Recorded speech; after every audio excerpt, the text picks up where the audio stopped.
अस्सलाम वालेकुम। उम्मीद है सब दोस्त ठीक होंगे। आज के ट्यूटोरियल में हम देखेंगे कि कौन कौन सी बिज़नेस कंपनीज की टाइप्स हैं। ठीक है, हम अपने बिज़नेस को जब रजिस्ट्रेशन करते हैं उसको ऐसे कंपनी डिक्लेयर करते हैं कि तो किस किस टाइप की कंपनीज होती हैं। ठीक है, और हम उनका क्या क्या उसमें पॉइंट्स होते हैं जो उनकी किस तरह वो वर्क कर रही होती हैं। ठीक है, तो आज हम वीडियो शुरू करते हैं। हमारी टॉपिक है टाइप्स ऑफ कंपनीज। ठीक है, हमारी आती हैं तीन टाइप की कंपनीज। ठीक है, एक होती है सोल प्रोप्राइटरशिप, फिर सेकंड आ जाती है पार्टनरशिप, थर्ड आ जाती है लिमिटेड कंपनी। सोल प्रोप्राइटरशिप होती है जिसमें कि एक सिंगल ओनर होता है, जो कि नॉर्मली हम एक्सपोर्ट में जो सिंगल मेंबर हैं, ठीक है, वो इस्तेमाल कर रहे हैं, या कोई बिज़नेस कर रहे हैं जिसके अपना ट्रेडिंग कर रहे हैं, कोई मेंबर है इस तरह वो अकेले है। ठीक है, तो वो single sole proprietorship company register करेगा, उसमें एक ही ओनर होगा, उसी के साइन चलेंगे और वो ही सब चीज़ों का जिम्मेदार है। ठीक है, कंपनी के जितने लेन देन है और कंपनी का नाम, रजिस्ट्रेशन, उसके बाद जो बैंक डिटेल, उसके लिए चीज़ें रिक्वायर्ड होती हैं। जब आप अपना बैंक बिजनेस नेम के ऊपर बैंक अकाउंट ओपन करते हैं या कहीं चैम्बर में जाते हैं तो वो स्पेशल पूछते हैं आपकी कौन सी कंपनी की टाइप है, तो आपने लिखना होता है कि सोल प्रोप्राइटरशिप है, जिसमें कि मैं अकेला मेंबर हूँ, और अपना नाम और अपना आईडी कार्ड नंबर लिखना होता है। ठीक है, जो कि लीगल वेज हैं। तो उसके बाद आ जाती है सेकंड, हमारा आ जाता है पार्टनरशिप। पार्टनरशिप वो कंपनी होती है जिसमें कि मिनिमम मिनिमम दो, ठीक है, और मैक्सिमम अनलिमिटेड। अगर मैं इसको ऐसे कर लूँ, मैक्सिमम अनलिमिटेड पार्टनर्स होते हैं। ठीक है, जिसमें कि हम कम से कम दो होने चाहिए। ठीक है, और मैक्सिमम अनलिमिटेड। ठीक है, जहाँ पे भी अगर जितने आप कोई कार्रवाई कर रहे हैं बिजनेस का, कोई सिग्नेचर चाहिए तो आपके फिर जितने मेंबर्स हैं, उसके पार्टनर्स हैं, वो उतने ही आपको साइन करवाने होते हैं। ठीक है, उसके जहाँ अगर आप कोई भी अपना बैंक या कोई अपना चैम्बर या कहीं भी रजिस्ट्रेशन फर देंगे, कुछ भी कर रहे हैं, ठीक है, कोई स्टेप ले रहे हैं अपने बिजनेस का, तो आपको जितने पार्टनर्स हैं उनके साइन चाहिए और फिर फर्दर प्रोसीड किया जाता है। तो नॉर्मली ये जो पार्टनरशिप है इसको लोग बहुत कम होते हैं जो कि इसको यूज़ करते हैं। ज़्यादा या तो अकेले हों तो सोल प्रोप्राइटरशिप में चले जाते हैं, या थर्ड पे आ जाता है आपका, अगर मैं इसको हाईलाइट कर लूँ जो जो पॉइंट होते जा रहे हैं इसको पार्टनरशिप का भी। ठीक है, अगला पॉइंट आ जाता है लिमिटेड कंपनीज। लिमिटेड कंपनीज के आगे फर्दर दो चीज़ें आ जाती हैं। एक आ जाते हैं प्राइवेट लिमिटेड, और सेकंड आ जाता है पब्लिक लिमिटेड। ठीक हो गया, प्राइवेट लिमिटेड और पब्लिक लिमिटेड अक्सर हम देखते हैं जो कंपनीज रजिस्टर्ड हुई होती हैं। ठीक है, और चले मैं आके इसको मज़ीद प्राइवेट लिमिटेड के अंदर दो फर्दर आ जाते हैं SMC, जिसको हम कहते हैं सिंगल मेंबर कंपनी।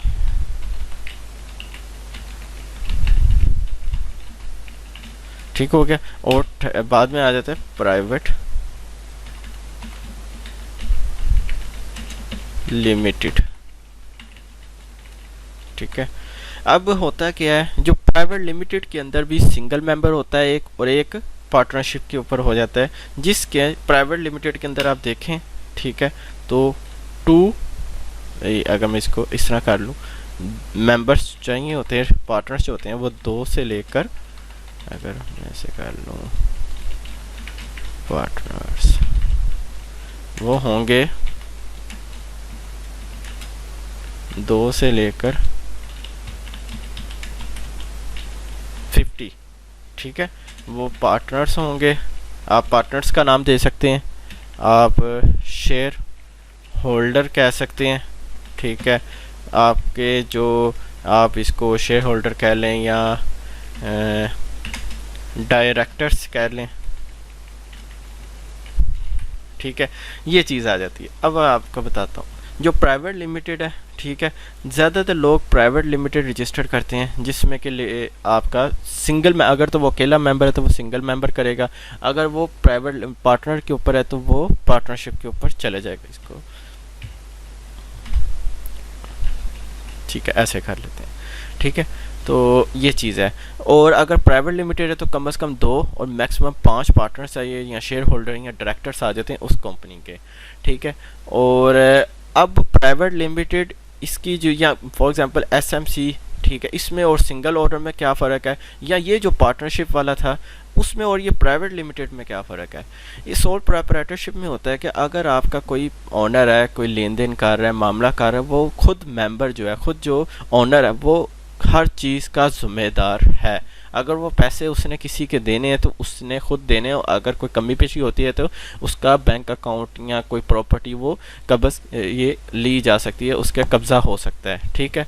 तो अब होता इस तरह है कि लोग करवाते हैं प्राइवेट लिमिटेड कंपनी, उसके अंदर सिंगल मेंबर कंपनी करवा लेते हैं, जिसमें ये होता है कि आप खुद तो होते सिंगल मेंबर है, लेकिन आप जो भी लेन देन कर रहे होते हैं वो अपने नाम पे नहीं होता, आपके कंपनी के नाम पे होता है, ठीक है। अगर कोई लेन देन को होता है, कोई नुकसान होता है, कोई फ्रॉड हो जाता है या कोई मसला बन जाता है, वो आपके ऊपर ब्लेम नहीं आता, वो आपकी कंपनी के ऊपर नाम आता है। अगर कोई आपके ऊपर केस भी करना चाहे वो आपके ऊपर डायरेक्ट नहीं कर सकता, वो आपके कंपनी के नाम के ऊपर रजिस्टर वो करेगा, कंप्लेन करेगा, कोई फाइल करेगा, कुछ भी उसने करना है, ठीक है। या कोई भी आपने अपना लेन देन करना है, कंपनी का नाम इस्तेमाल करते हुए कर सकते हैं आप, ठीक है। खुद फेस उसका अपना नाम नहीं इस्तेमाल कर सकते, ठीक है। और इसी तरह प्राइवेट लिमिटेड में भी आ जाता है कि आपके कम से कम 2 या मैक्सिमम 50 पार्टनर्स, शेयर होल्डर या डायरेक्टर्स आने चाहिए, ठीक है। तो जहाँ जहाँ ज़रूरत है फिर जितने पार्टनर्स हैं उन सब के सिग्नेचर्स वगैरह होंगे। तो नॉर्मली जो आपको अक्सर कंपनी से लिखी आ रही थी, जो नाम है आगे प्राइवेट लिमिटेड लिखा होता है, वो ज़्यादा ये चीज़ होती है, जिसमें कि ये चीज़ होती है प्राइवेट लिमिटेड वाली, लिमिटेड कंपनी के अंदर, प्राइवेट लिमिटेड के अंदर ये प्राइवेट लिमिटेड वाला पोर्शन है वो आ जाता है, ठीक है। अब ये चीज़ हो गई, ठीक है। अब सेकंड पार्ट इसका आ जाता है पब्लिक लिमिटेड का। पब्लिक लिमिटेड वो कंपनी होती है जिसके जो कह लें कि मिनिमम 7 और मैक्सिमम अनलिमिटेड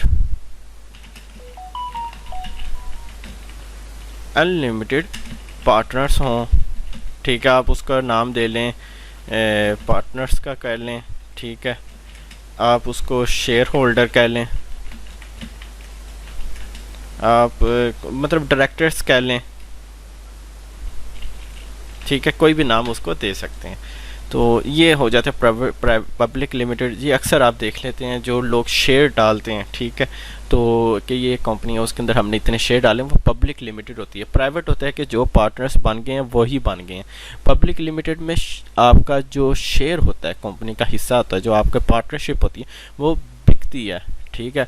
आपने इतने % खरीद लिया, कोई कहता है ना इतना मैंने शेयर डाल दिया इस कंपनी के अंदर, अगर वो कंपनी डूबती है तो उस बंदे का भी नुकसान होता है। वो ये पब्लिक लिमिटेड कंपनीज होती हैं जिसके के अनलिमिटेड आपके पार्टनर्स आ जाते हैं, कोई भी पब्लिकली आ जाता है उसको इसके अंदर रजिस्टर कर सकता है, अपनी इन्वेस्टमेंट कर सकता है, और जो फिर उसके जो क्राइटेरिया है बिज़नेस का, ठीक है, पब्लिक लिमिटेड का, उसको हिसाब से अगर प्रॉफिट होता है या लॉस होता है वो चीज़ें उसने फेस करनी होती हैं। तो ये शेयर होल्डर्स हो जाती हैं, ठीक है, पब्लिक लिमिटेड में। ये वो आ जाती हैं जिसके अंदर आपके एम्प्लॉयज़ भी ज़्यादा हैं, डायरेक्टर्स भी ज़्यादा हैं, और आप अपना जो है निज़ाम उसको पब्लिक किया हुआ है, कोई भी इन्वेस्ट कर सकता है, ठीक है, पार्टनर्स हो सकता है। तो है ये बड़े लेवल पे आ जाता है। नॉर्मली प्राइवेट लिमिटेड चलता है, अगर आप अकेले हैं तो सोल प्रोप्राइटरशिप चले जाते हैं, ठीक है। ये थी टाइप्स ऑफ कंपनीज, ठीक है। उम्मीद है आपको समझ आया होगा। तो इसी तरह की अच्छी अच्छी वीडियोस देखने के लिए आप चैनल को सब्सक्राइब करें और बेल आइकॉन को दबा दें ताकि हर आने वाली नोटिफिकेशन को आप देख सकें। बहुत शुक्रिया, आज के लिए इतना ही, इजाज़त दें, अल्लाह हाफिज़।